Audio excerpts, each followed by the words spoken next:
All right, welcome everyone. Thank you all for being here this Tuesday evening. As far as props go, if you have yoga blocks, grab them. If you don't, you can get by without them. I'll give you some options without it. We do need a blanket or a towel.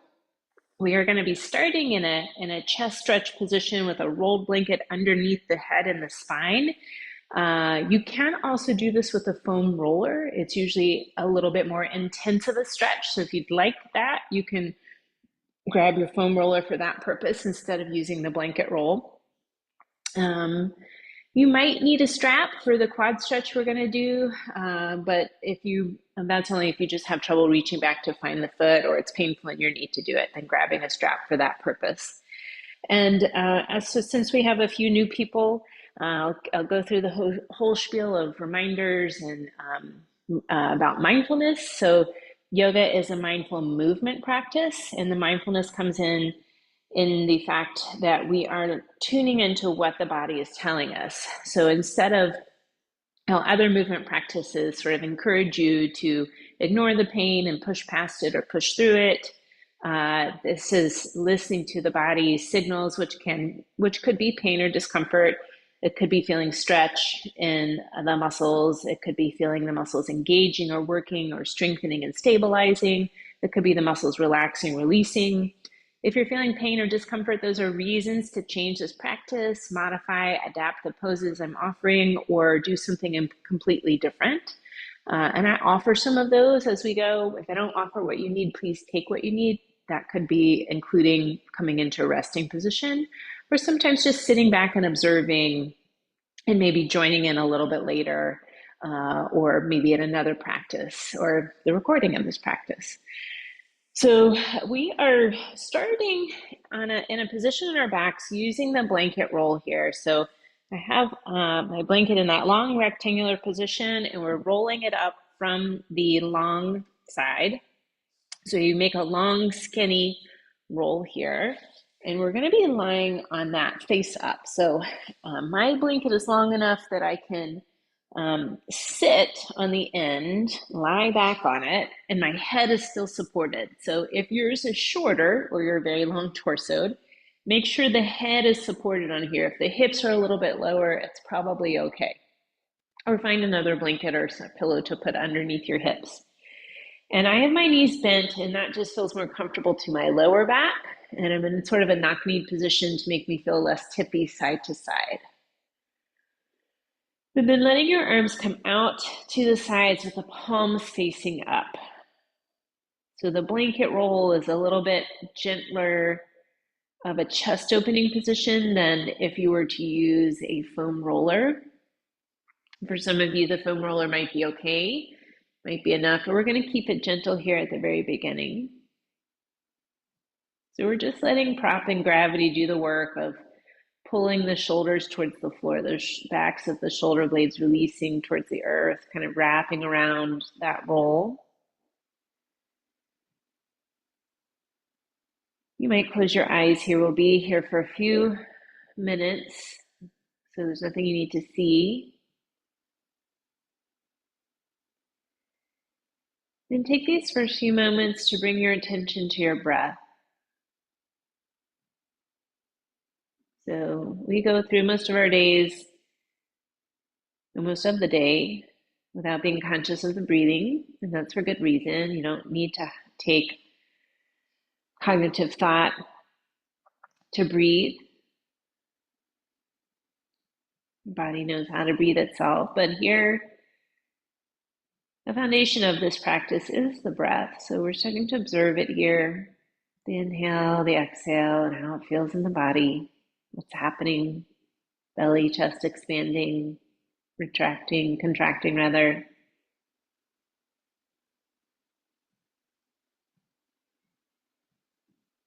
See if you can start to lengthen the breath, slow it down.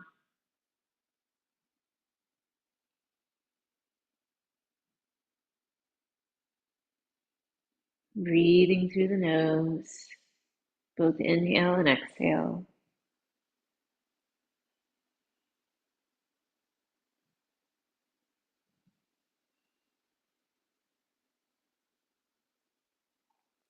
You could stay here, bring the arms out a little bit more so they're more of a 90-degree angle away from the torso. Arms in this T position, still with the palms facing up. Each exhale is an opportunity for the shoulders to release towards the earth a little bit more, shoulder blades wrapping around the roll.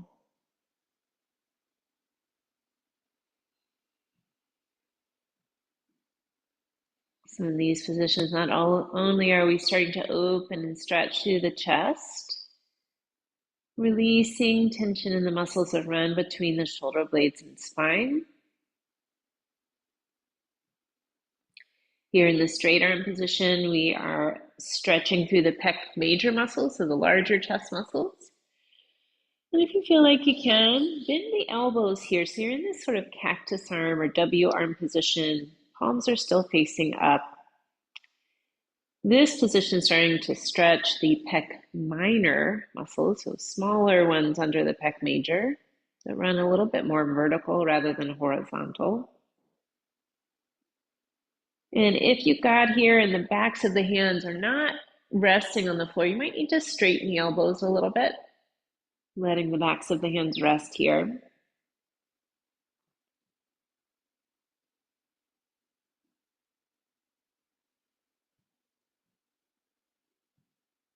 Good position at the end of the day, end of a workout. So you can kind of reverse that forward shoulder position here. Taking next few breaths to set an intention for your practice. So thinking of the reason you've shown up today. Is it recovery from an injury, preventing injury?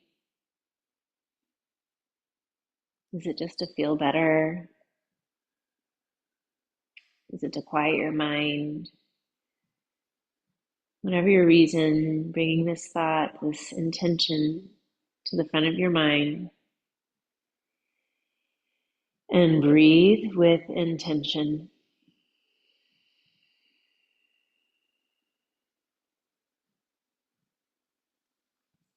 We'll bring the arms down by the sides, roll off that blanket, and come onto your back here again. Back of the head resting on the floor. If you need to, folded blanket underneath the back of the head. We're going to pull one leg in towards us here, holding onto the shin or the back of the thigh. Maybe straighten out the other leg if that feels available to you with the hips. And just circle this bent leg, making little circles here. And circle it the other way. And you don't necessarily need to be pulling that leg in real tight. And maybe you hold it in just the same side hand and might give you a little bit bigger circle here. And bring that leg back in through center. Interlace the fingers at the back of the thigh, elbows straight, so you're not pulling the leg in tight. And we're going to do a sciatic nerve glide. So we're starting to straighten the knee. Don't straighten all the way, even if you can, and pull the top of the foot towards your shin. So you feel this tug down through the back of the thigh, calf to the foot, and then let the knee bend, relaxing the foot. We're going to do that a few times. So you inhale, start to straighten the knee, pull the top of the foot back, and then exhale, let it go. And you're not aggressive with this movement. So if you start to feel some pull, tug, that's where you stop. You're not pushing past that. You're not trying to stretch more, because this is about the sciatic nerve rather than the hamstring or calf muscles. And nerves don't like to be stretched. We're just trying to glide it, slide it. Nerve flossing is the other term for this. We'll let that leg go. Pull the other knee in. Straighten the other leg. And first, just start to circle the hip of that bent leg. And maybe you hold it in that same side hand only, just so you can bring the leg out to the side a little bit more. And circle in the other direction. Noticing how the hips or legs feel differently here. Bring it back in through center, interlacing fingers at the back of the thigh, elbows straight, so you're not hugging in tight. Here's that sciatic nerve glide on this side. We inhale, start to straighten the knee, pull the top of the foot towards your shin, and then exhale, knee bends, relax the foot. We'll do that a few more times. Not being aggressive here and not straightening that knee all the way. And if you feel it really intensely, either don't straighten the knee as much or don't pull the foot back as far. Keep the neck, shoulders relaxed. One more. We're lowering both feet down to the floor. We're going to do a little core work while we're here on our back. We're working the innermost layer of abdominal muscles, which are important for stabilizing the spine and the hips, and especially in the boat. And so, well, in all functional things, but you definitely need that strength in the boat. I'm going to use my blanket here, and I'm placing it on my shins. So I have my knees bent, and they're directly over my hips, so my shins are parallel to the floor. And the blanket is really more of a prop than it is a weight of any sort. Press the back of the ribs into the floor, press the back of the pelvis into the floor, and you'll feel your abdominal muscles engage. These muscles that wrap around the waist. So throughout the whole thing, keep the back ribs pressed down, keep the back of the pelvis, the hips pressed down. And on your inhale, start to move the thighs away, but keep the shins parallel to the floor so the blanket doesn't slide off. Exhale, pull it back in, knees over hips. So we inhale, move the legs away. Exhale, pull it back in. We'll do a few more here. If you're keeping the back ribs pressed down, not letting the front ribs flare towards the ceiling, you're going to feel this in your core. So for me, sometimes when I'm doing core, my neck muscles start to over-engage. So to counteract that, you can either bring your arms overhead in this sort of diamond-shaped position, or even hands behind the head. For this movement, the hands behind the head works to turn my neck muscles off and make all the stability come from the core. And our hip flexors are working here too. I'm going to do one more. And then we'll pull the knees back in. You can put that blanket down, gently hugging, circling and rocking of the hips and knees here. And we're going to come on up to hands and knees. And you might choose to pad your knees here. We'll be in the hands and knees or knee down weight bearing position for the next several poses. And we're starting with the knees under the hips and the wrists under the shoulders in this tabletop. And some wrist hand options here. So if that 90-degree angle and the weight bearing doesn't work in the wrist, you could be on loose fist instead, or bringing your forearms down and weight bearing through the forearms instead of the hands. And we're doing some cat and cow motions, warming up the spine. Exhale, rounding through the back, tuck your chin, tuck your tailbone. Inhale, belly towards the floor, pull the chest forward. And back and forth between those spinal movements. Exhale, rounding the back, push the floor away. Inhale, arching the back downward, broadening through the collarbones. A few more here. You are warming up, so there's no need to force movement if you're feeling some stiffness or tightness through the back or neck. You could stay in this centered, more stationary cat and cow, or you could add some forward backward weight shifts. So that looks like as you round the back on the exhale, shift forward a couple of inches. Inhale, arch the back downward, shifting backward a couple of inches. Exhale, round the back, shift forward. Inhale, arch the back downward, shift backward. And a few more here. And if you can't figure out the movement, the shifting, you don't have to do it, or if you're shifting in the with the other movement, that's fine. So if you're going a little opposite, that's okay too.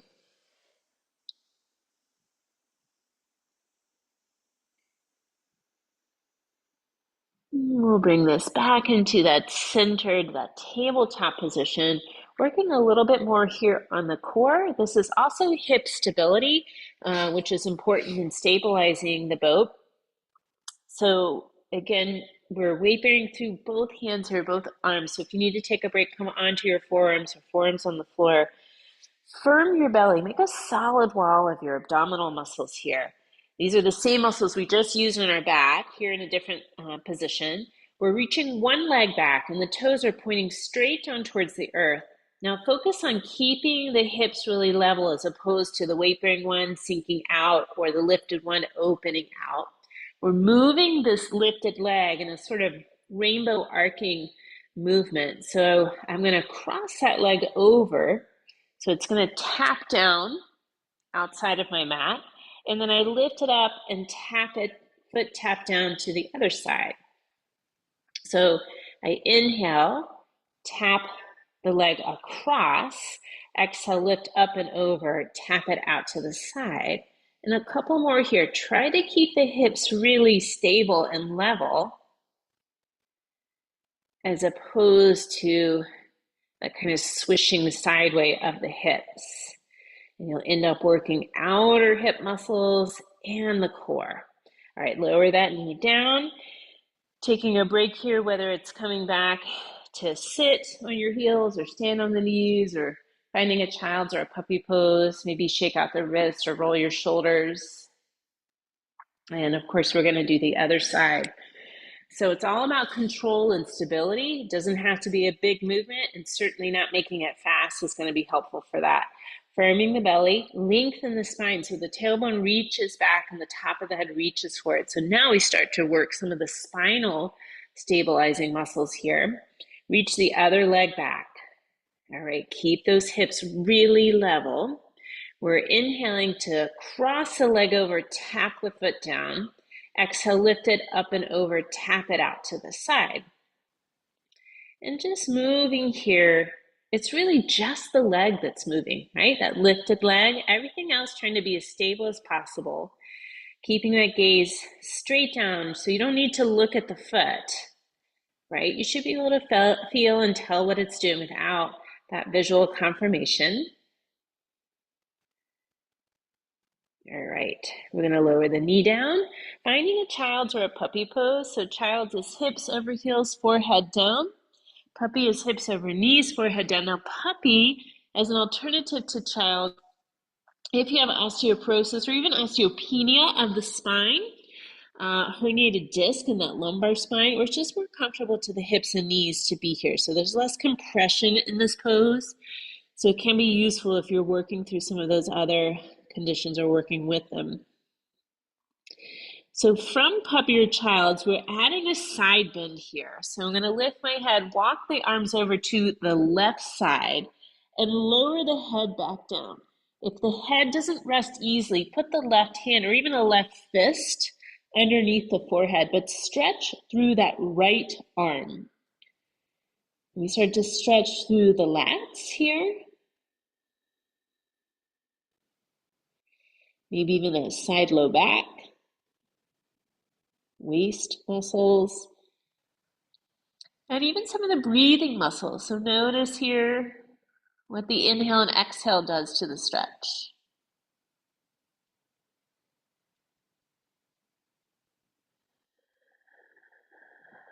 We're switching sides, so lift up, walk the arms over to the right. Stretch out through that left arm. Let that left head come down, maybe on loose fist, or maybe put a block underneath it if it doesn't rest easily on the floor. Stretching through that left arm. Take a few breaths here. So your lats are heavy hitters on the stroke. Good to stretch and lengthen because they get a lot of strength work and a lot of repetitive movement. Those lats are tight. They can actually roll the shoulders inward too much and cause some rotator cuff problems. So good to stretch. All right, we're coming back up here, 2 hands and knees. And tuck both toes under. Pause here for a moment. We'll be shifting backward and forward. As we shift back, we're going to stretch through the toes, stretch through the soles of the feet, and bend through the knees. So if the toes don't bend, if the knees don't like that knee bend, you're not going to be shifting back as far. So we're exhaling to shift the hips back. Inhale, shift forward. Exhale, hips shift back. Inhale, shifting forward. We'll do a few more here. And just notice how this is going. Do you feel a sole of the foot stretch? Is it painful in the toes? Maybe you don't go back as far. Maybe you have to untuck your toes to do the same movement. You could stay right here with this, or you could add a brief down dog. So as you shift the hips back, you'd lift the knees, hips up, heels lower. Here's that brief down dog. And then we lower the knees and shift forward. So you exhale, shift back, maybe lift the hips, down dog. Inhale, lower the knees, shift forward. I'm gonna do a couple more. So getting some mobility exercises in the toes and the ankles, knees too. All right, lower both knees here. Pause, untuck your toes. It might feel good just to tap the tops of the feet down on the floor, releasing any tension there. I'm going to come into a down dog. If down dog is a challenging pose for you, remember, puppy pose is sort of like a kneeling down dog, perhaps since the name for that. Or you could always rest partway through. So set up for down dog. Hands are a little forward of the shoulders. And don't neglect this part. Fingers spread. Claw the pads of the fingers into the floor. This engages hand muscles that take work off the wrist. Tuck your toes, hips up and back. Prioritize the lengthening of the spine over getting the heels to the floor. So if you're tight through the backs of the legs, the hamstrings, the calves, bend the knees a little, push the sitting bones up and back. Let the head relax between the upper arms. And take a moment to pedal the feet, bending one knee, straightening the other. Again, some more ankle and toe mobility exercises. Helpful to have more ankle range of motion in the catch. Settling in that down dog, looking forward. We're stepping the left foot between the hands. And if it doesn't get there on the first go around, lower that right knee, left hand helping this foot come forward. We're all lowering the back knee here. If you have a block, grab it. Lift your torso. So we're coming into this upright lunge position. We want to find some length in the spine. So the tailbone reaches down and the top of the head is reaching up here. We're going to work on some of the muscles that get you out of forward head and forward shoulder positioning. I'm going to use the block. So I'm bringing the block behind my head. I have the largest surface area of the block behind my head. If you don't have the block, you're going to interlace your fingers behind the head here. Gently press the back of the head into the block. So it's a slight chin tuck.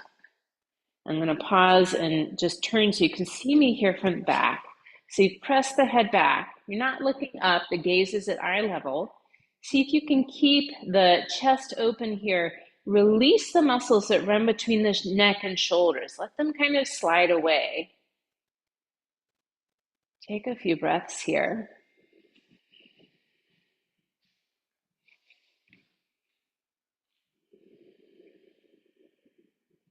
We're going to release this.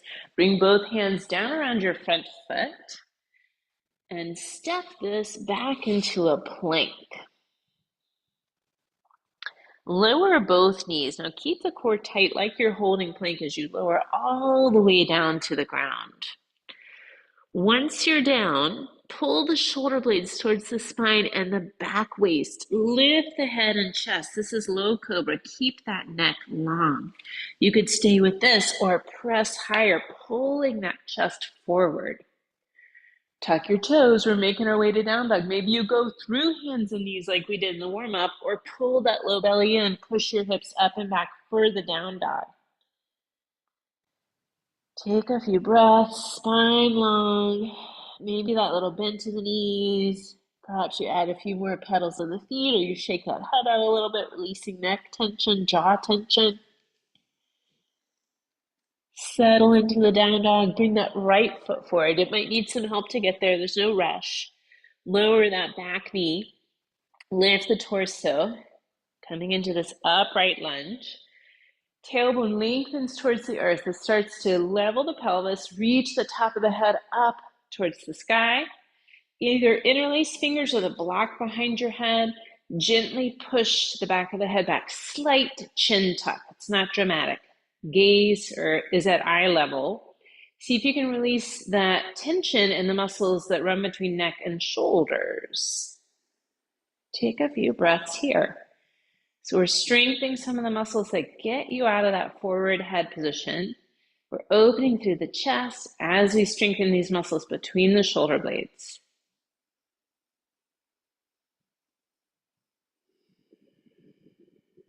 Release that hands or the block. Bring the hands around this front foot.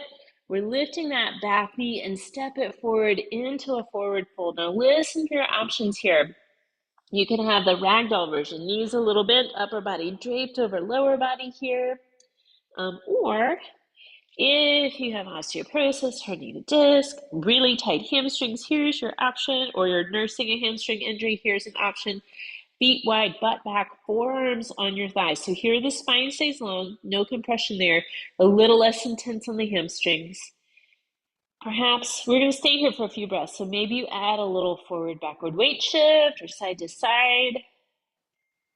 If you're in that ragdoll, maybe you're letting the head hang, shake it out, or maybe holding wrists or elbows here.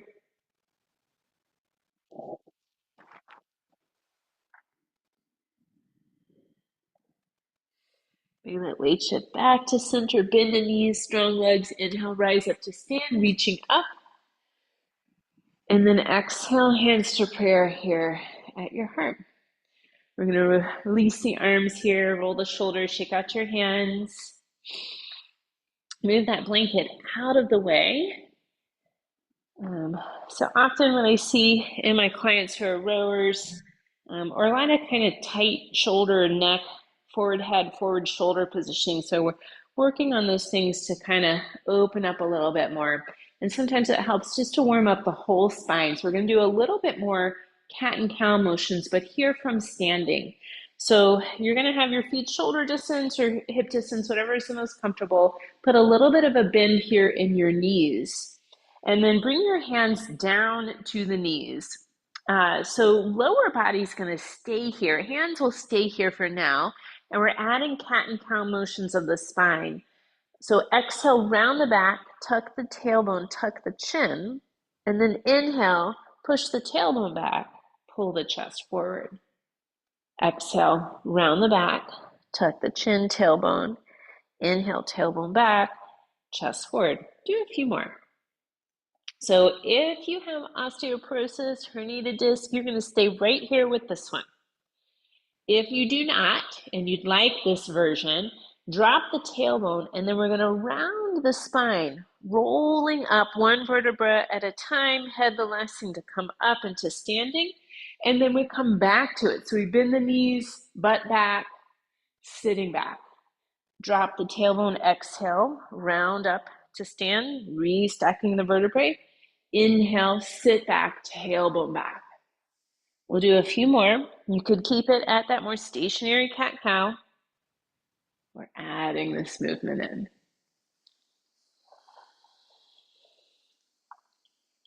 One more. Rolling all the way up to stand, staying up. Once you're up, roll the shoulders back and down a few times. All right, come on up to the front of your mat, your practicing space. Grab the block if you have it. So we're going to do a few more things similar to what we did in that knee down lunge.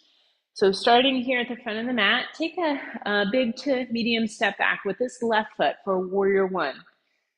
So it's sort of a lunge, but we have the back heel down, the back foot turned out a little bit to accommodate that. Front knee bent.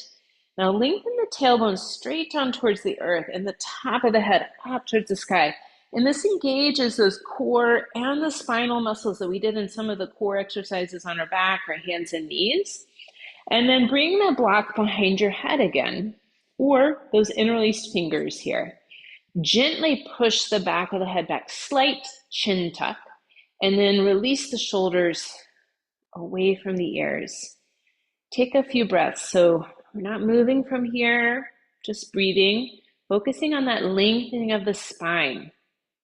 When we lengthen the spine like that, the transverse abdominis, that horizontal inner layer of abdominal muscles working here to decompress the spine, and muscles along the length of the spine strengthening here to hold your spine in the upright, the erect position. And we're going to straighten the front knee, release that block forward. Might even feel good just to swing the arms out a little bit. And then coming back into that lower body warrior one. So that front knee bending again. We recommit to that spinal lengthening, tailbone down, top of the head up. This time we're going to pass the block behind us. So I'm going to bring both hands back. I'm going to turn so you can see here. And reach with the other hand for the block. And then bring them out to the side. Both arms out to the side. So we exhale. Reach back, switch hands with the block, inhale, bring the arms out. And we'll do a few more here. And notice when the hands come back, is the head going forward? See if you can keep the top of the head reaching up towards the sky. If you can't, then maybe you don't actually switch hands with the block. You just reach back as far as you can without letting that head bob forward or bow forward. All right, we'll release this here again, straightening that front knee, couple of backward shoulder rolls, and then step it forward here. Shake out the legs, roll the shoulders, and we're gonna do that on the other side. So now it'll be the right foot back into that warrior one. You've left sitting bone distance space between your heels as opposed to the feet being in that tightrope position. Back foot turned out a little bit, front knee bent. Find that length in the spine. So imagine where this tailbone is. For a lot of you, it's probably kind of tipped backwards. Lengthen the tailbone straight towards the earth, not a tuck under, just straight down, top of the head reaching up. You probably gave yourself at least a 1/4 inch more in height here. Block or interlace fingers behind the head.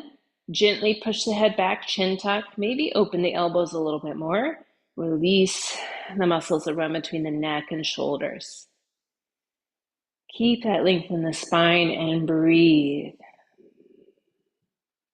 So you have muscles deep in the front of the neck, muscles that are right in front of the spine. So they're behind the esophagus and the trachea, attached to the base of the skull. They are working to bring that head back here. All right, straighten the front knee, release the arms. And here's that block pass behind us. So rebend the knee, spine long again. We reach behind on the exhale, switch hands with the block. Inhale, reach the arms out. Try to keep the top of the head reaching up.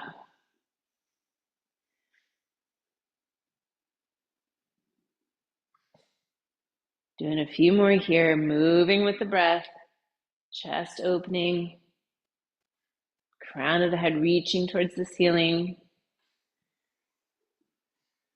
All right, walk it forward, shake out the legs, roll your shoulders here.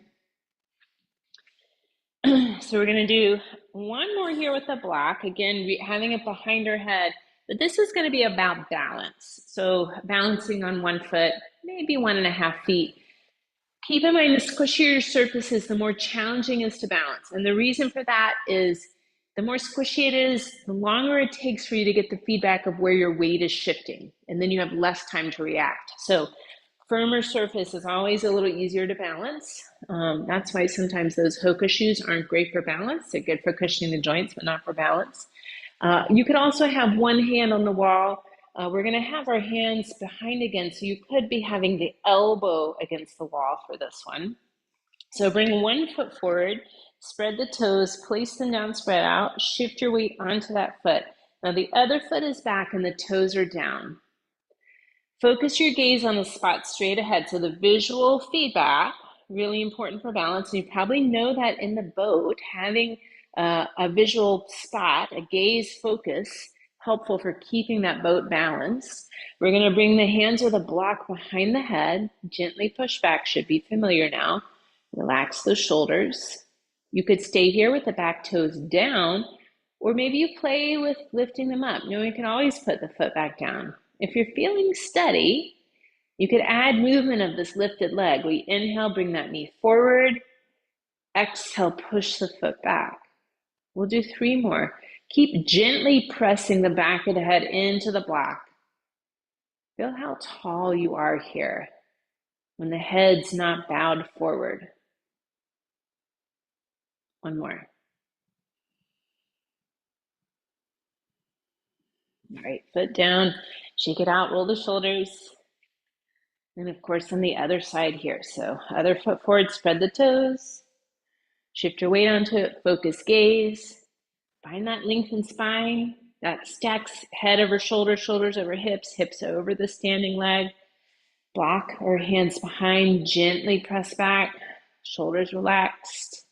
Maybe you stay with the back toes down or you play with picking them up. No, you can always put down here. If you're feeling steady, you can add movement. Inhale, bring the knee forward. Exhale, push the leg back. 3 more. Breathing. Relax those muscles between neck and shoulders. Using that gaze focus. In yoga, it's called the drishti. That's the Sanskrit for the gaze focus. Gaze stabilizing point. All right, lower the foot down. Release the arms, shake it out. We are done with that dang block for a while, so you can put it down. And we're gonna make our way down to the yoga mat. So I want to work a little bit more here on the core. We've done a lot for that innermost layer of abdominal muscles, which has to do with stabilizing the rectus abdominis, the central abdominal muscle, the 6-pack. Also very important in the end of the drive phase, going into the finish, being able to control that lean back and also the starting to lean forward with that rectus abdominis. So I'm going to do a little rolling motion here, starting on my back, rolling up to like a partial sitting position. If this doesn't work for your back because you have osteoporosis or herniated disc, or for whatever reason, you might choose to do something different. So it could be that core exercise you did at the beginning with the blanket over the shins, or another core exercise that you know does work for your body. So I'm going to pull one knee in and reach the other leg up towards the ceiling. And you might choose to watch on the first 1 or 2 and then join in once you know where we're going with this, because this is a new one that I haven't done before. There's a little bit of a momentum, so I'm going to rock up to sitting. So my bent leg, the foot is down. The straight leg, my foot is hovering off the ground. And then I'm rolling back onto my back. And then I roll up to sitting, balancing here. So exhale, coming up. Inhale, rolling back. Now you can keep holding on to that knee with the hands. That helps a little bit here. Or as you come up, you could reach the arms up.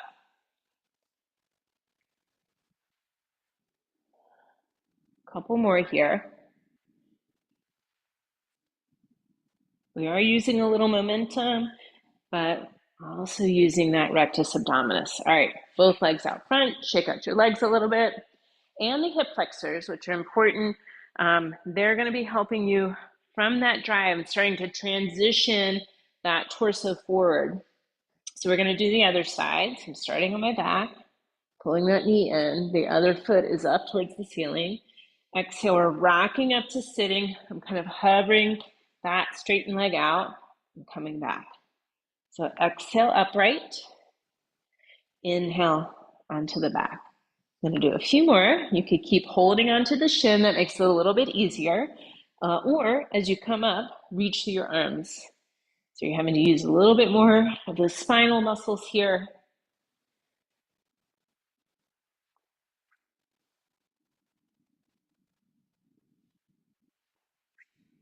All right, coming up, both legs out. Lean back, shake out your legs here. And then from here, we're coming onto our sides. This is a version of side plank. And as it was taught to me, it's a side bridge because we're going to do a little kind of push forward with our hips. I'm going to take it step by step, and you may not necessarily do all of the steps, meaning you could keep the hips lowered for this one. So I'm on my hips and knees bent, forearm down. So my elbows underneath the shoulder. So the top leg movement is pushing that leg back behind. You're kind of squeezing the glutes, the buttocks of the top leg, and then bringing the knee forward. So I inhale, push the leg back, squeeze the glutes. Exhale, bring it forward. All right, I'm going to lower the knee. So you could keep it with the hips down, or you could add this hip lift. So that would be push through the forearms, push through the shins to lift the hips and push the top leg back. And then the top knee comes forward and you almost lowered the hips down. So you inhale, lift the hips, push the top leg back, exhale, knee forward and lower. I'm going to do a couple more. So working obliques here, hip muscles, both hips, shoulder stabilizers, lots happening. All right, lower on down, and we're going to make our way onto the other side for this. So remember, you do not have to do the most challenging version, right? You could keep the hips grounded for this one and just work on the movement in the breath. So with the grounded hips, it would be inhale, pushing that top leg back, squeeze the glutes, exhale, pull the knee forward. So inhale, top leg back, squeezing the buttocks, the glutes, exhale, knee forward. So if you'd like to add the hip lift, we're going to do 4 more. So you'd inhale, lift the hips, push that top leg back. Exhale, knee comes forward. You almost lower the hips down. Inhale, lift, push the top leg back. Exhale, lower the hips, knee forward. 2 more.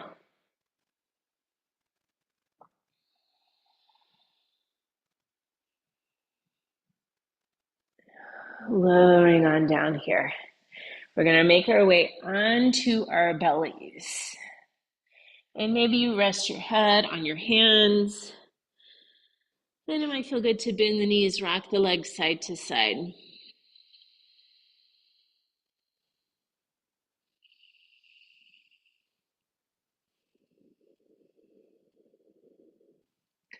Lower the legs back down here to the floor. So we're coming into a frog leg position here, and I'm going to add a sphinx pose. This is a back bend for the upper back. If that doesn't feel good to your body, you could just do the frog leg part of this. So I'm coming up onto my forearms, elbows under shoulders, forearms parallel to each other. I'm going to bring my left leg out to the side. So it's in this frog leg position.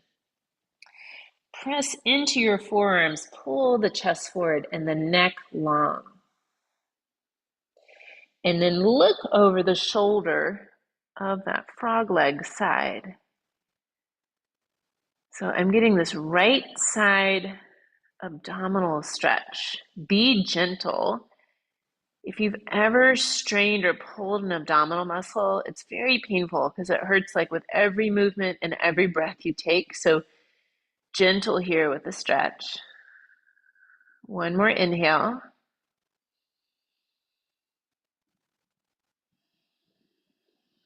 All right, we're going to lower down, but I'm staying in that frog leg.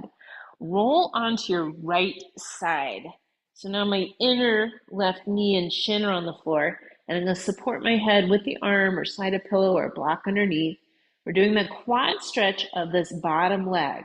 So I'm going to bend that bottom knee, reach back with the top hand to find the foot or the ankle. You could use the strap here if it's hard for you to get the foot, or sometimes you might have to lift the head, get it, and then lay the head back down.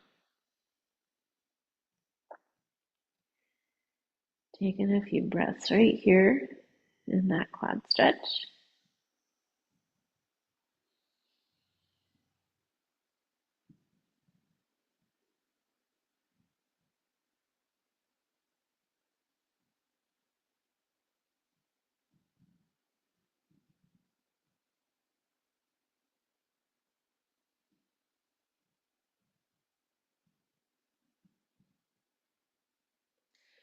Straighten that leg or let that foot go. Roll onto your belly, both legs straight here. Let the head rest.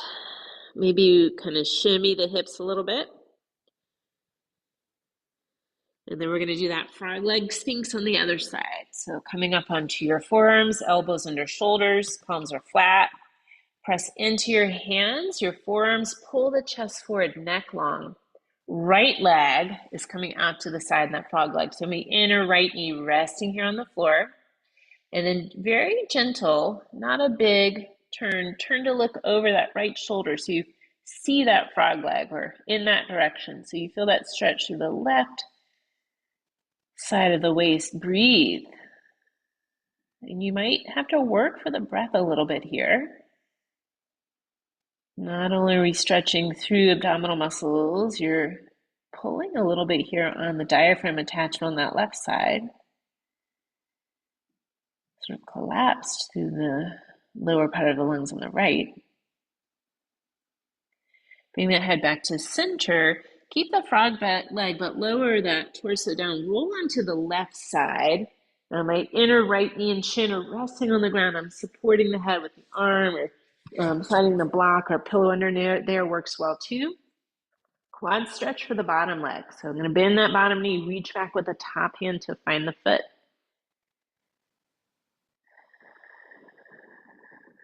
Lengthen that breath out, slow it down.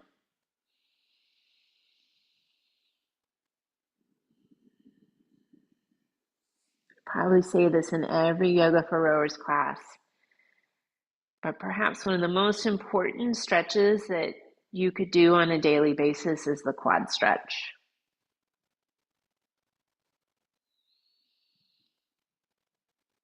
A lot of forceful movements happening with your quads.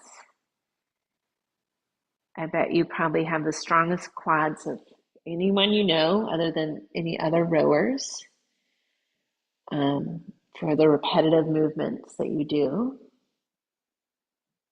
They might be the tightest part of your body too.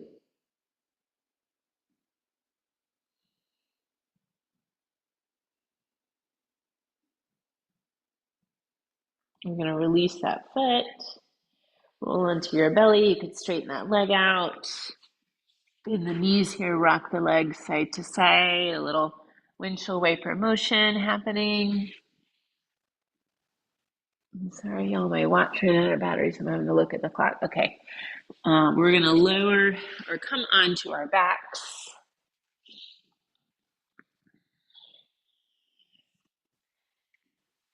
Knees bent, cross one ankle over the other, pulling the legs in towards you here for this buttocks, outer hip stretch. Relax the shoulders, neck, jaw, muscles.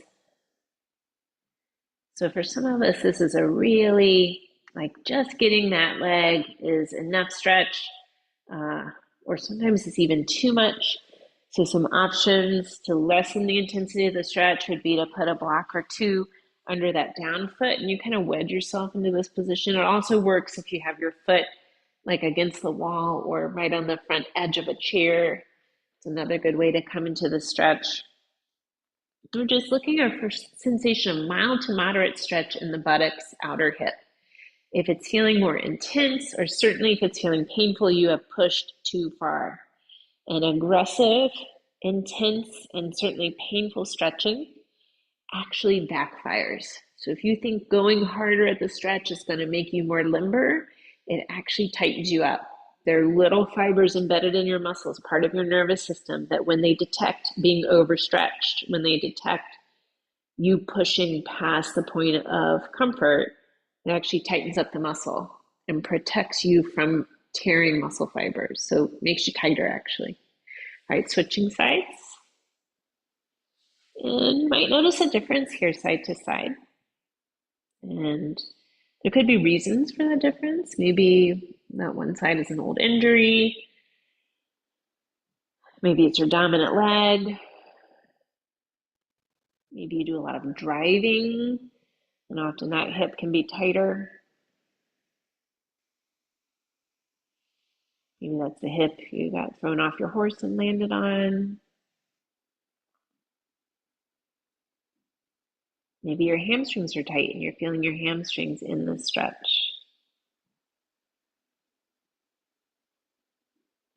All right, we're going to let this go here.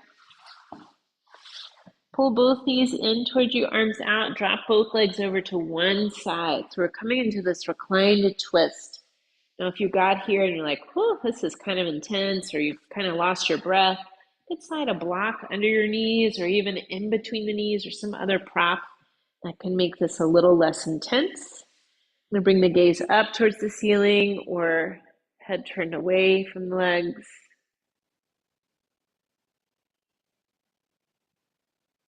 That lengthened breath, coming back to what your intention for the practice is.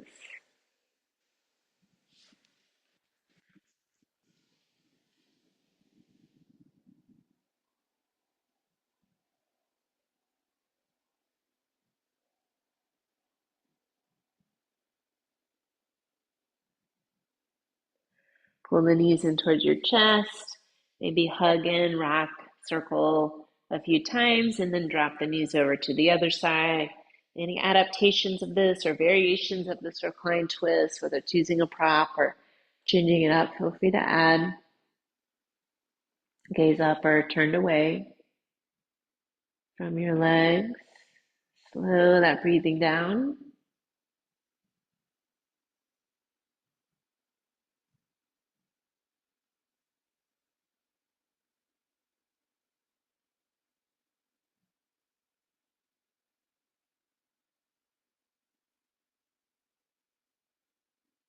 Coming onto your back, deciding if there's something you'd like to do before Shavasana. Could be that happy baby, knees wide. Could be a different hip stretch or an inversion or bridge or wheel pose that might feel like it completes your practice today. And then thinking about how you'd like to set yourself up for Shavasana, for relaxation. You could bookend the practice with that roll under the spine. Maybe you're ready to have your legs elevated, legs off the wall, legs on a chair. Maybe just having a pillow or two under the backs of the knees would feel welcome to the lower back and the hips. Any other position that you'd like to be in that actually allows you to relax and rest, and it doesn't have to be an ulterior motive to it. So it could just be you on your back or lying on your belly.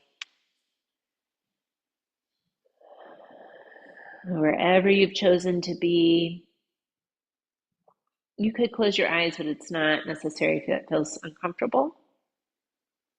Take an inhale through the nose. Open the mouth and let out a sigh. Do that again.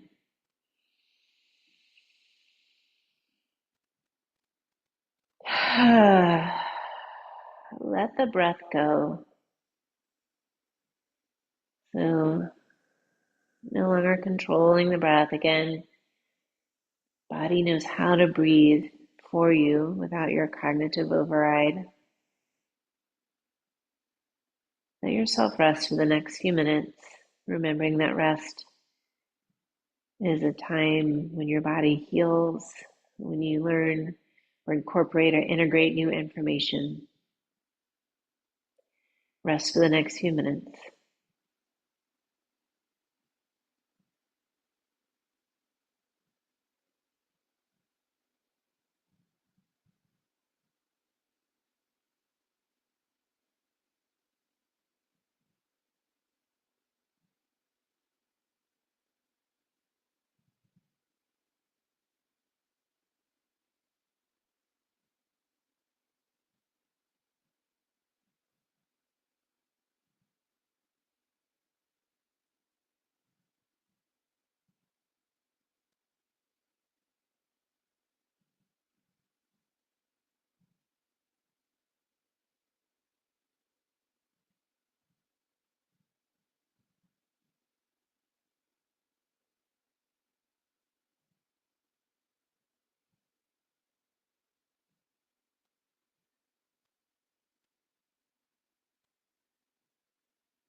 Remember, you could stay here longer, resting more. If you're ready to move on, start to deepen the breath, slowly reawakening the body, wiggling the fingers, the toes, circling wrists, ankles, maybe turning the head. If it feels good, full body stretch. Inhale, lengthen out. Exhale, release. If you're on your back, you'll bend the knees and roll to your side. Pause for a moment here on your side. Taking this moment before you sit up, before you return to the day, appreciating your body, your breath, your health, your yoga practice. Being gentle, press up to a seated position. Thank you all for being here, for sharing your practice, your energy. The light in me honors the light in each of you. Namaste.